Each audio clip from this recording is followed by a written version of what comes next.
it's no longer about politics. It's not partisanship. It's physics, and that's right.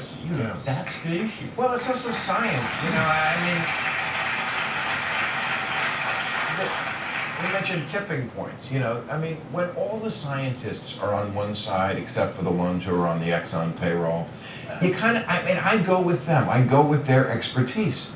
Not everyone believed in evolution when Darwin first proposed that theory, but over time, we got to a point where they all said, you know what, this is the settled science now. We have to move on to the next idea. Does it bother you that we are the only country that has a conservative party that calls it a hoax? Other countries have conservative parties. They don't question whether global warming is real and we have to deal with it. We are the only country that does that. Do you think that that's because we have a special kind of conservative party?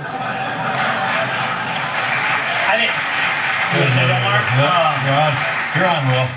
I think that, yes, I don't think the science is settled. I think you can find plenty of scientists who would suggest that this is not settled scientists. Okay. But I would also suggest, it does bother me that you push me into the corner of hoaxism, because I'm not the one who sat at this table and said it is. I said that you should be conservative about projecting 100 years out, and what you choose for your remedies. Let's think about that. If the Republicans win the Senate, the guy who's going to run the Energy Committee, Jim Inhofe of Oklahoma, published a book this year saying it's the greatest hoax there ever is.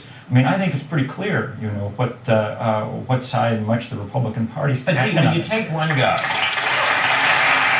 and you align everybody, I don't think it's fair on my side or yours that you take one member of the Senate and claim the entire Senate's going to act at his will. Well, what'll be interesting is if all the rest of Republicans vote to make him chair of the Energy Committee, and I bet they will. There is not a Republican senator now who doesn't say it's a hoax. And the guy in the House, John Shimkus, did you work with him? It's Illinois. Illinois.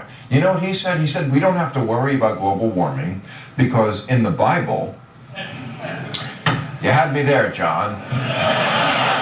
Now that I know you're sourcing this back to the old book of Jewish fairy tales, I am so down with whatever's going to come out of your mouth. But yes, he said we don't have to worry about global warming because in the Bible it says that God promised Noah after the flood that he felt so shitty about that he wouldn't try to wipe everybody out again. So why are we worrying about global warming? So this is what they're basing that on. But I think that's a little scary, isn't it? It was 118 degrees in Chicago, it was 83 degrees in Florida. So Florida's normally very, very hot. We weren't this year. Why? Why is that weather pattern different?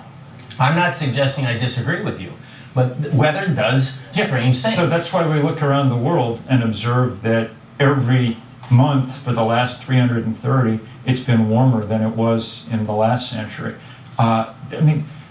Saying on this day in Florida it was cooler than that day in Chicago isn't even sort of begin to be an argument. It's just a number.